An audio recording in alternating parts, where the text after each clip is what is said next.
اعوذ باللہ من الشیطان الرجیم بسم اللہ الرحمن الرحیم الحمد للہ رب العالمین الصلاۃ والسلام علی محمد وعلی آلہ وسلم۔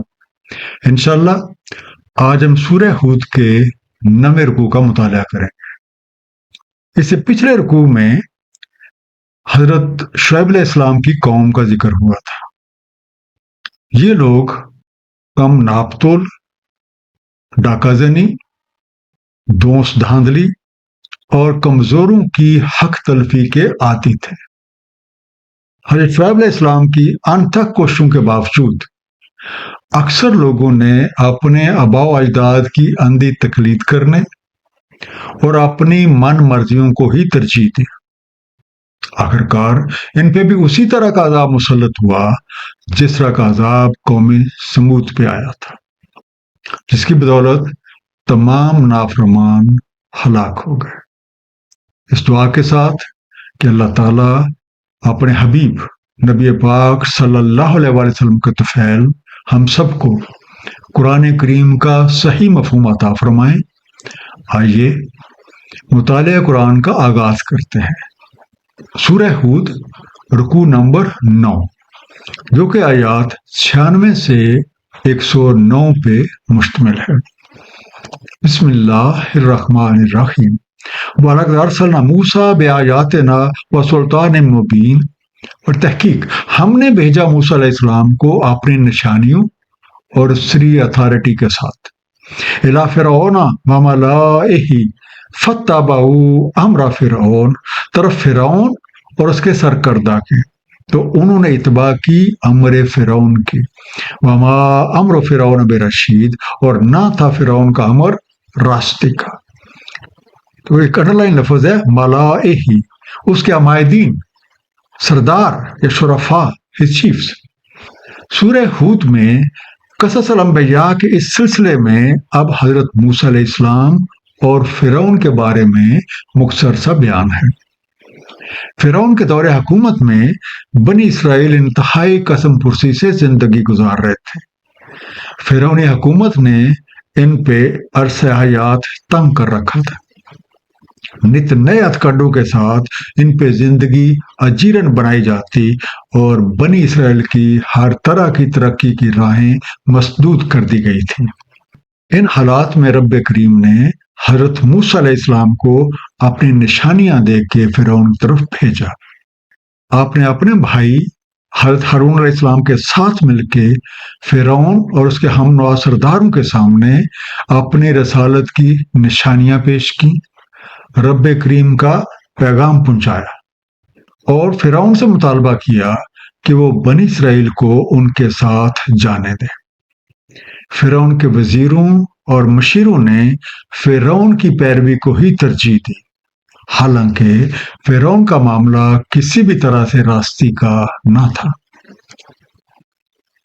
یقدم قومہ یوم القیامت فاوردہم النار، آگے چلے اپنی قوم کے یوم القیامہ کو، سو لا کھڑا کرے انہیں آگ پہ۔ وبئس الورد المورود، اور کتنا سنگین گھاٹ جہاں کوئی وارد ہو۔ وَأُتْبِعُوا فِي هَٰذِهِ اللَّعْنَةَ وَيَوْمَ الْقِيَامَةِ، اور پیچھے لگا دی گئی ان کے لعنت یہاں اور یوم القیامہ کو۔ بئس الرفد المرفود، کتنی سنگین مرم پٹی جس سے ان کا مداوع کیا گیا۔ فَأَوْرَدَهُمْ، پس لا پہنچائے گا انہیں۔ So what lead them, so what bring them۔ رفت کوئی ایسی چیز جس سے کسی زخم کا مداوع کیا جائے یا اس کی مدد کی جائے۔ انگلش میں آپ کہہ سکتے ہیں ڈریسنگ، یا وہ والی پٹی جو زخم پہ چڑھائی جاتی ہے۔ قرآن کریم میں بہت تفصیل کے ساتھ حضرت موسیٰ علیہ السلام اور فرعون کے بارے میں تفصیلات بیان ہوئی ہے۔ یہ دراصل حق اور باطل کی کشمکش ہے جو ہر دور میں کسی نہ کسی شکل میں جاری رہتی ہے۔ ان تفصیلات کے مطابق فرعون اپنی سرکشی کی بدولت اپنی فوج سمیت پانی میں غرق ہو گیا۔ اس کا انجام اس دنیا میں بھی عبرتناک تھا اور اس سے اگلے مرحلوں میں بھی عبرتناک ہی ہے۔ اور جس قوم نے آنکھیں بند کر کے اس کے غلط احکامات کی پیروی کی، یوم القیامہ کو وہ اسی قوم کو لیڈ کر ہوگا، انہی کے آگے آگے چل کے، انہی کا پیشوا بن کے ان سب کو آ کے گھاٹ پہ لا کے کھڑا کرے گا۔ اس دنیا میں بھی اس پہ لعنت یعنی رحمت سے دوری ہوئی، اور اس کے بعد کے مرحل میں بھی لعنت ہے، اور یہ انجام کسی بھی لحاظ سے قابل رشک نہیں ہے۔ ذالک من انباء القری نقصہ علیک، یہ چند بستیوں سے متعلق تحقیقی سرگزشتے ہیں جو ہم آپ کو بتا رہے ہیں۔ منہا قائم و حصید، ان میں سے کوئی قائم ہے اور کوئی کٹ چکے۔ نقصہ، ہم تحقیقی حالات بیان کر رہے ہیں۔ We relate a case study. اس کا روٹ لفظ کاف سواد سواد۔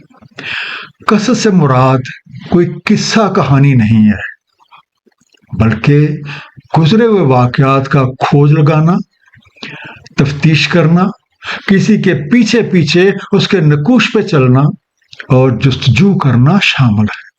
انگلش میں آپ کہہ سکتے ہیں ٹریک ڈاؤن اور انویسٹیگیٹ اے کیس۔ دوسرا لفظ ہے حسید، کاٹی جا چکی ہے کھیتی یا کام نپٹایا جا چکا منہ۔ اقوام گزشتہ اور انبیاء اولین کے قصے بیان کرنے میں بہت بڑی حکمتیں پوشیدہ ہیں۔ سورہ یوسف آیت نمبر 111 میں ارشاد ہے، تحقیق ان قصوں میں ایک عبرت ہے عقل و دانش رکھنے والوں کے لیے۔ نہیں ہے کوئی بات خود سے گھڑی ہوئی، لیکن تصدیق ہے جو ان کے سامنے موجود ہے، اور تفصیل ہے ہر شے کی، اور ہدایت اور رحمت ہے اس قوم کے لیے جو یقین رکھتے ہیں۔ اس آیت سے یہ بات واضح ہو جاتی ہے کہ قصص الانبیاء اور قصص الاقوام کوئی قصے کہانیاں نہیں ہیں جو کسی نے خود سے گھڑ رکھے ہیں، بلکہ یہ حق اور سچ پہ مبنی گزرے ہوئے واقعات اور ان قوموں کی فکری اور عملی طرزوں کی تفصیل ہے۔ ان احوال کو سامنے رکھ کے ہم اپنا حال قیاس کر سکتے ہیں، ان سے سبق سیکھ سکتے ہیں، اپنی فکر اور عمل کو درست کر سکتے ہیں، تاکہ ہمارا انجام ان لوگوں کی طرح نہ ہو بلکہ ان اہل ایمان جیسا ہو جو ان قوموں میں موجود تھے۔ اقوام گزشتہ میں سے کچھ مٹ چکی ہیں اور کچھ قائم ہیں، اور فکر و عمل کی ساری طرزیں جو قوم نوح، قوم عاد، قوم سمود، قوم شعیب اور قوم فرعون میں پائی جاتی تھیں، وہ آج بھی کسی نہ کسی شکل میں ہمارے معاشروں میں کار فرما ہیں۔ وَمَا ظَلَمْنَاهُمْ وَلَٰكِنْ ظَلَمُوا أَنفُسَهُمْ، ہم نے ان پہ کوئی ظلم نہیں کیا لیکن انہوں نے خود ظلم کیا اپنے اوپر۔ فَمَا أَغْنَتْ عَنْهُمْ آلِهَتُهُمُ الَّتِي يَدْعُونَ مِن دُونِ اللَّهِ مِن شَيْءٍ لَّمَّا جَاءَ أَمْرُ رَبِّكَ، سو کچھ کام نہ آئے انہیں ان کے الہ جنہیں وہ پکارتے تھے بجائے اللہ تعالیٰ کے، جب آ پہنچا امر آپ کے رب کا۔ وَمَا زَادُوهُمْ غَيْرَ تَتْبِیب، اور نہیں زیادہ کیا انہوں نے ان کے حق میں سوائے تباہی کے۔ تتبیب، تباہی اور بربادی، ریون۔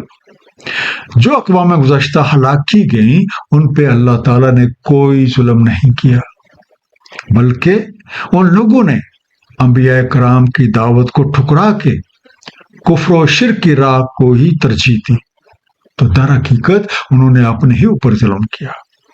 اللہ تعالیٰ کو چھوڑ کے جن کو انہوں نے اپنا ہادی اور رہنما بنا رکھا تھا، جن سے انہوں نے اپنی توقعات وابستہ کر رکھی تھی، مکافات عمل کے وقت وہ ان کے کچھ بھی کام نہ آ سکے اور نہ ہی آ سکتے ہیں۔ حقیقت یہی ہے کہ اللہ تعالیٰ کے سوا کسی اور کو اپنا خدا بنا لینا گھاٹے کا سودا ہے۔ ان حقائق کو جاننا کچھ مشکل نہیں، بات دیکھنے کے لیے نظر چاہیے۔ سورہ روم آیت نمبر 9 میں ارشاد ہے، کیا نہیں انہوں نے سیر کی زمین کی کہ نظر ڈالتے ان سے پہلے لوگوں پہ کیسی ہوئی ان کی عاقبت؟ وہ قوت میں ان سے اشد تھے، انہوں نے زمین کو جوتا اور آباد کیا ان سے کہیں زیادہ۔ ان کے پاس ان کے رسول روشن نشانیوں کے ساتھ تشریف لائے، اور اللہ کی یہ شان نہیں کہ ان پہ ظلم کرتا، لیکن وہ خود ہی اپنے اوپر ظلم کرتے رہے۔ وَكَذَلِكَ أَخْذُ رَبِّكَ إِذَا أَخَذَ الْقُرَىٰ وَهِيَ ظَالِمَةٌ، اور ایسی ہے پکڑ تیرے رب کی جب پکڑتا ہے بستیوں کو جبکہ وہ ظالم ہو جاتی ہیں۔ اِنَّ أَخَذَهُ عَلِيمٌ شدید، بے شک اس کی پکڑ شدید المناک ہے۔ اِنَّ فِي ذَلِكَ لَآیَةً لِمَنْ خَافَ عَذَابَ الْآخِرَةِ، بے شک اس میں ضرور نشانی ہے اس کے لیے جو خوف رکھتا ہے عذاب آخرت کا۔ ذالک یوم مجموع لہ الناس وذالک یوم مشہود، یہ ہے ایک روز جمع کیے جاتے ہیں اس کے لیے لوگ، اور یہی یوم مشہود ہے، مشہود جس کا مشاہدہ کیا جا رہا ہو اور اس کے حقائق محسوس شکل میں سامنے آ رہے ہوں، فٹنسڈ۔ اللہ معلوم اس زمین پہ کتنی قومیں گزر چکی ہیں، سب کے لیے ایک ہی قانون ہے، جس کسی نے بھی ظلم کیا وہ اپنے گناہوں کی پاداش میں پکڑا گیا۔ سورہ العنکبوت آیت نمبر 40 میں ارشاد ہے، بس ہم نے ہر ایک کو اس کی لگچھوں پہ پکڑا، ان میں سے کسی پہ ہم نے پتھراؤ بھیجا، اور ان میں سے کسی کو چنگاڑ نے آ پکڑا، ان میں سے کسی کو ہم نے زمین میں دنسا دیا، اور ان میں سے کسی کو ہم نے غرق کر دیا۔ اور ایسا نہیں ہوا کہ اللہ تعالیٰ نے ان پہ ظلم کیا ہو، لیکن وہ خود اپنے اوپر ظلم کرتے رہے۔ ان حقیقی سرگزشتوں میں نشانیاں اور سبق آموز چیزیں ہیں، لیکن ان سے استفادہ وہی کر سکتا ہے جسے اس حقیقت کا علم ہے کہ زندگی کے اگلے مرحلے کا دار و مدار موجودہ زندگی میں کیے گئے اعمال پہ ہے، اور ہر کسی کو اپنے درجات کے مطابق جمع ہونا ہے۔ وَمَا نُؤَخِّرُهُ إِلَّا لِأَجَلٍ مَّعْدُودٍ، اور نہیں ہم مؤخر کرتے اسے مگر گنی چنی مدت کے لیے۔ یوم یات لا تکلم نفس الا بإذنہ، ایک روز وہ آ جاتا ہے نہیں کلام کرتا کوئی نفس سوائے اس کے اذن کے۔ فَمِنْهُمْ شَقِيٌّ وَسَعِيدٌ، تو پس ان میں سے کوئی شقی ہیں اور کوئی سعید ہے۔ شقیٌ شقاوت رکھنے والا، سنگ دل، بدبخت، اس کی جمع ہے اشقیا، ریچڈ۔ سعید نیک بخت، اپنے رب کے حکم کے موافق، اور اس کی جمع ہے سعداء، ہیپی۔ اللہ تعالیٰ کا قانون کسی لغزش پہ فوراً گرفت نہیں کرتا، بلکہ ہر کسی کو سنبھلنے اور اپنا احوال درست کرنے کا موقع دیتا ہے۔ سورہ نحل آیت نمبر 61 میں ارشاد ہے، اور اگر اللہ تعالیٰ لوگوں کے ان کے ظلم پہ پکڑتا تو کسی کو نہ چھوڑتا، لیکن وہ انہیں اجل مسمى تک ڈھیل دیتا ہے، پھر جب ان کی اجل آ جائے گی تو نہ ایک ساتھ پیچھے ہٹیں گے اور نہ آگے جائیں گے۔ اپنی عمر پوری کر کے ہر کسی کو اپنے رب کریم کے حضور پیش ہونا ہے، اور اعمال کے لحاظ سے دو بڑے گروہ ہیں، تو یا تو وہ نیکوں میں ہوگا یا بدبختوں میں۔ فَأَمَّا الَّذِينَ شَقُوا فَفِي النَّارِ، پس رہے وہ جو شقی ہیں وہ تو آگ میں ہیں۔ لَهُمْ فِيهَا زَفِيرٌ وَشَهِيقٌ، ان کے لیے اس میں پھنکارنا اور آہیں بھرنا ہے۔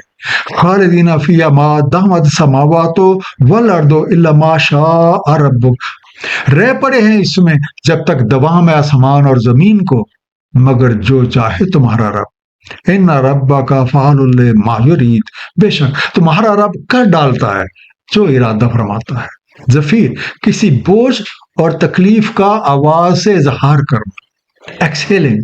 شہیق بغیر آواز کے دکھ اور تکلیف کا اظہار کرنا، یا ہم کہہ سکتے ہیں آہیں بھرنا، انہیلنگ۔ دامت دوام، موجودہ حالت پہ برقرار رہنا، ریمین۔ قانون مکافات کے مطابق جو لوگ حق سے دور ہی رہے ان کا ٹھکانہ آگ ہے، دکھ اور تکلیفیں ان کی ہمدم ہیں، اور جب تک زمین و آسمان کا یہ نظام قائم ہے وہ اسی حالت میں رہیں گے، اللہ یہ کہ رب کریم اپنے کرم نوازی کے ساتھ ان کے حق میں کوئی اور فیصلہ فرما دے۔ اس آیت سے یہ بھی معلوم ہوتا ہے کہ زندگی، موت اور مکافات کا یہ کھیل جاری ہے۔ فیصلے سنائے جا رہے ہیں اور لوگ اپنے کسب کے مطابق اپنی اپنی سزا بھگت رہے ہیں۔ وَأَمَّا الَّذِينَ سُعِدُوا فَفِي الْجَنَّةِ، اور ہے وہ جو سعید ہیں تو جنت میں ہیں، خالدین فیہا ما دامت السماوات والارض الا ما شاء ربک، رہ پڑے ہیں اس میں جب تک دوام ہے آسمان و زمین کو، مگر جو چاہے تمہارا رب۔ عطاء غیر مجذور، عطا ہے بلا تعطل، عطا دینے والے کا اپنی مرضی اور منشا سے کچھ تفضلاً دینا، بسٹول۔ مجزوز، اس سلسلے کا ٹوٹ جانا یا اس میں کوئی رکاوٹ آ جانا، انٹرپٹڈ۔ حق سے دور رہنے والوں کے برعکس جن لوگوں نے پیغام حق کو قبول کیا اور انبیاء کرام اور رسولوں کی تعلیمات کے مطابق اپنی زندگیوں کو سنوار لیا، وہ تو جنت کے حقدار بن جاتے ہیں اور اسی میں رہتے رہیں گے اور اپنے رب کریم کی مہربانیوں سے بہرامند ہوتے رہیں گے۔ فَلَا تَكُ فِي مِرْيَةٍ مِّمَّا يَعْبُدُ هَٰؤُلَاءِ، تو نہ پڑے آپ کسی تردد میں ان سے جن کی یہ بندگی کر رہے ہیں۔ مَا يَعْبُدُونَ إِلَّا كَمَا يَعْبُدُ آبَاؤُهُم مِّن قَبْلُ، نہیں یہ بندگی کر رہے مگر جیسے بندگی کرتے تھے ان کا آبا اس سے پہلے۔ وَإِنَّا لَمُوَفُّوهُمْ نَصِيبَهُمْ غَيْرَ مَنقُوصٍ، اور بے شک ہم انہیں پورا پورا لوٹا دینے والے ہیں ان کا نصیب بغیر کسی نقص کے۔ مرجع، کسی معاملے کا صحیح فیصلہ کرنے یا کچھ چیزوں میں صحیح انتخاب کرنے میں کچھ جھجک، ریزرویشن، ہیزیٹیشن۔ حقائق بیان کر دیے گئے ہیں، مختلف اقوام کے مثالوں سے قوانین مکافات کی وضاحت کر دی گئی ہے۔ اس لیے اے قاری قرآن، تمہیں اس بات میں کسی قسم کا شک و شبہ نہیں رہ جانا چاہیے کہ اللہ تعالیٰ کی بندگی کے سوا کوئی رائے نجات نہیں ہے۔ ہر کسی کو اس کے عمل کے لحاظ سے بدلہ ملتا ہے۔ اگر ہمارے اعمال پہلے والے لوگوں جیسے ہیں تو ہمارا انجام بھی انہی جیسا ہوگا، کیونکہ ہر عمل کا نتیجہ بالکل اسی کی موافقت کے لحاظ سے مرتب ہوتا ہے۔ ایک مختصر سا خلاصہ اس رکوع کا، حضرت موسیٰ علیہ السلام نے فرعون اور اس کے ہمنوا سرداروں کو پیغام حق پہنچایا لیکن انہوں نے ایک نہ سنی۔ انجام کار، فرعون اپنی فوج سمیت پانی میں غرق ہو گیا۔ اس کے اعمال کی سزا دنیا میں بھی لعنت اور آخرت میں بھی رسوائی۔ انبیاء کرام اور اقوام سابقہ کے بیان قصے کہانیاں نہیں بلکہ حقائق پہ مبنی احوال ہیں۔ ان کا مقصد یہ ہے کہ ہم اپنے احوال کا ان قوموں کے احوال کے ساتھ موازنہ کر کے اپنے انجام سے متعلق جان لیں۔ عقل و دانش رکھنے والوں کے لیے ان میں سامان عبرت، ہدایت اور رحمت ہے، جبکہ عقل سے کوروں کے لیے یہ محض چند تاریخی واقعات ہیں۔ ان قوموں میں سے کسی پر بھی ذرہ برابر ظلم نہیں کیا گیا، بلکہ یہ ان کے اپنے ہی اعمال کا نتیجہ تھا جو ان پہ آ پڑا، اور ظہور نتائج کے وقت وہ تمام غیر اللہ جنہیں انہوں نے اپنی زندگیوں کا محور بنایا ہوا تھا کسی بھی کام نہ آ سکے اور نہ ہی آ سکتے ہیں۔ آج سے پہلے بھی اس دنیا میں دو بڑے گروہ تھے اور آج بھی دو ہی گروہ ہیں۔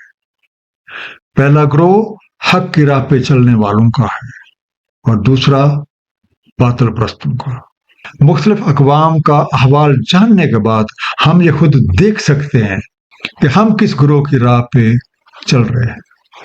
اللہ تعالی ہم سب کو قرآن کریم کو صحیح طور پہ سمجھنے اور اس پہ نبی پاک صلی اللہ علیہ وآلہ وسلم کی سنت مبارکہ کے مطابق عمل کرنے کی توفیق عنایت فرمائے۔ صدق اللہ العلی العظیم، صلی اللہ تعالی علی حبیبہ محمد وآلہ وسلم۔